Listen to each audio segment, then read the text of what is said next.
My Lords, there are many areas of concern with this bill, as we've heard, but I would like to focus on what it means to parents and children and to freedom of speech and religion. As drafted, and before the army of amendments surely coming its way, it would become a criminal offence for parents to discuss gender issues with their children. Given that parents will only have their child's best interest at heart, there is clearly no harmful intent. Yet as drafted, the bill assumes there is only harmful intent. And surely it cannot be right, as a matter of principle, that free speech becomes criminalised when there is no harm intended, let alone caused. And how are these private family conversations discovered anyway? Possibly because a child tells a classmate or teacher. What then of the teacher? Is he or she committing a crime by not reporting the parents to the police? And if she or he does report the parents to the police, and the police arrest the parents and they now have a criminal record, what does that do to future family relationships? But, my Lords, it gets worse, because not only is it proposed to ban spoken free speech, but also silent free speech in the form of prayers. Thus we have a new crime, prayer crime.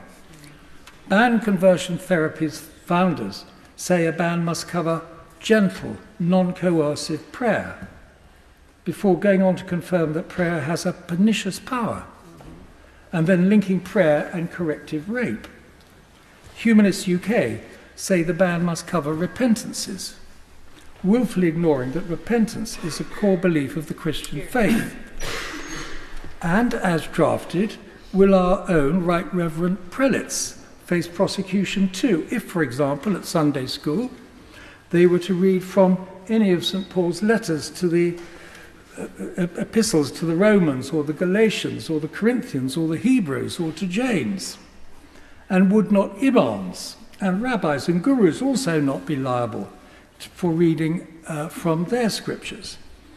Methinks that none of this has really been thought through at all. As with parents and prayers, so with clinicians. As the interim CAST review concluded, clinicians should delve deeply into a child's emotional state, but this bill would make such exploratory conversations illegal and leave the clinician open to prosecution. As with parents, the clinician would have no statutory defence. Extraordinary state of affairs in itself, and this would almost certainly lead to miscarriages of justice. And talking of justice, noble lords far more learned than me are certain that as drafted the bill would fall foul of ECHR Articles 8, 9, 10 and 11. And I agree with the noble Baroness Burt's previous suggestion in this House that Parliament should not pass bills that are unlikely to survive a human rights challenge. My Lords, this bill places parents in an impossible situation. To discuss with their child their gender identity and explore the future options will now be illegal.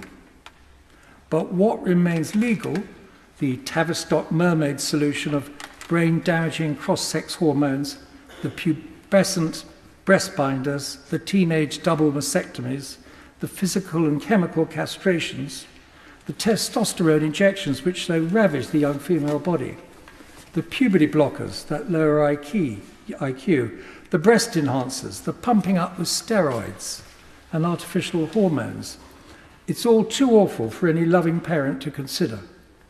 And faced with the choice between illegal, non-violent, open discussion with their children and legal but violent and irreversible so-called treatments, I suspect most parents will now be forced into choosing the illegal option. My Lords, the irony, of course, is that conversion therapy used to mean the type of physical violence that has now been criminalised by other legislation.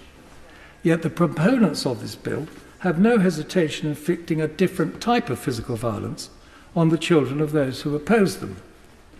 My Lords, this bill fails on many levels, and I fear no amount of amendments will make it workable, but of course we must try.